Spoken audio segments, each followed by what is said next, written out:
Yeah, good. Okay, so level 1, what was the highlights from level 1? Probably because I'd been trying to do it by myself for 2 years out of the workbook, it was really consolidating it all together, that I was doing it to correct and then picking up other things that I needed to do a little bit differently to get the holds. And some of the holds you found? Yes, and it was actually the level 1 first rib that I really got stuck on, because I couldn't do it, but I was trying to get too much of a bend in the horse to its flank instead of a quick movement. So the movement was a lot more subtle than you thought it was. Subtle. Yeah. Yes. So the rest of it, was just consolidating it all, and for me to know that I had been doing it correctly. Colette, for you, what was the standout for level 1? I think the standout for level 1 was getting my emotional body set up to work with the horses in a mindset where I was a lot more open and I could feel more. Yeah, so not look at them as victims. Yeah, not so much victims, but understanding how much pressure, like listening to the horse, so I knew if there was too much pressure, which wasn't much, they didn't like it. They kind of led my hand to where they wanted to be, and just having an open mind and to allowing that to happen, to trusting my hands. Okay, so Listening. And level 2?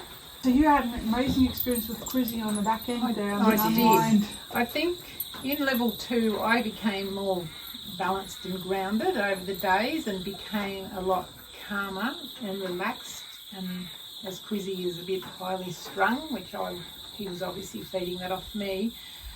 Some of the holds you just can't do with him. You need to put your hands just where you think and where he will relax. And then I had an amazing experience where I was doing his back end, and between my hands, which was in the dock and sort of, I suppose, up on the top, everything just quivered in a line, and then his whole back end just all quivered for unwound for about 15 minutes, right up through to his withers. And he didn't understand what was going on either. He was turning around, checking himself out, but also working on lots of different horses, because every horse has a different feel, so they're not all the same. Yep. Yeah, so that was probably a really big moment for me and my horse anyway. Yeah. Seeing my 2-year-old warm blood filly fall over during winter and land on her hip, and then progressively watching her body turn into a really tight, sore body, and not knowing what to do and not wanting to crunch her in any way, being a young horse.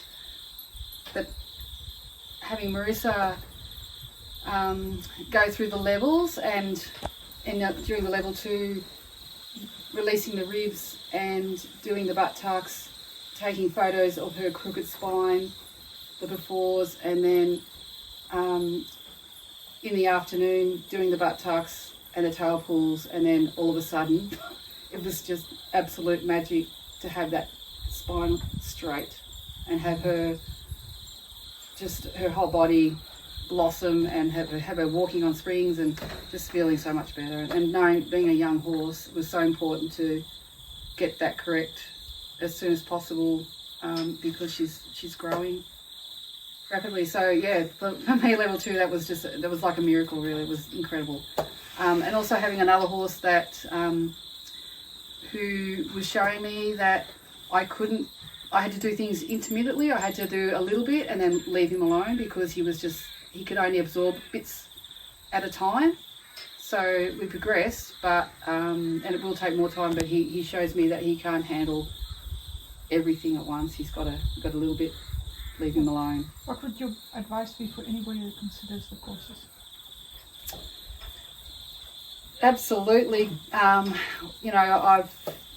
You still have to have your vets for your x-rays and scans and stuff, and you still have to have your chiropractors for just a little bit of body work, manipulation, I guess, but the holistic work is so healing for yourself, and because you check in on yourself and you're letting in releasing your trapped emotions. So you're doing it for yourself, you're doing it for your horse. It's just so healing.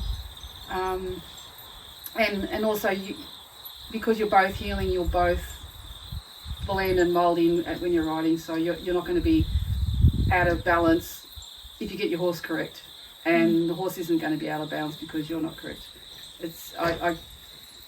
I'm blown away, and I'm really very grateful that the universe has sent me Marissa and April and the holistic team, and it's just going to be tools that I'll have forever. And I haven't been riding my horses, but I know now that I know when I can work with, when they're right to go, when they're happy and healthy, and if there's they need a little bit of bitching, then I know what to do. I know where to ask. I can trust myself to ask and know where to go. I've loved all the course and have got absorbed a lot of information, and pretty much the same as what you said, really. Safe to say though that both of you walked away with balanced bodies too. Yes. After the table sessions, very, right? very Oh, balanced. absolutely. We have Oh my beautiful gosh, table. yes. I have a whole new face. Well, and that's right, because we the cranial stuff is very intricate, and I Yes. wasn't confident that I was going to be doing the right thing with the horses, but because we had the table stuff and Marissa, we've balanced our own cranials through Marissa, and getting that feeling and knowing what the horses would also feel. Yes, It's really important. Learning the cranial way too. That's Getting right, the feel exactly. was a real experience. That's on the right, table. exactly. It's Yeah. getting with that way, Yeah. so you know when to move. Yeah, And that less is more. less You is just don't more. have to do too much. That's right. Yes. Cool. Hands-on horse bodywork clinics with Marissa Levitt. Learn how to keep your horse happy, healthy, and rideable through their 30s. See the full clinic schedule at HolisticHorseWorks.com. Don't see a clinic near you? We're looking for venue hosts.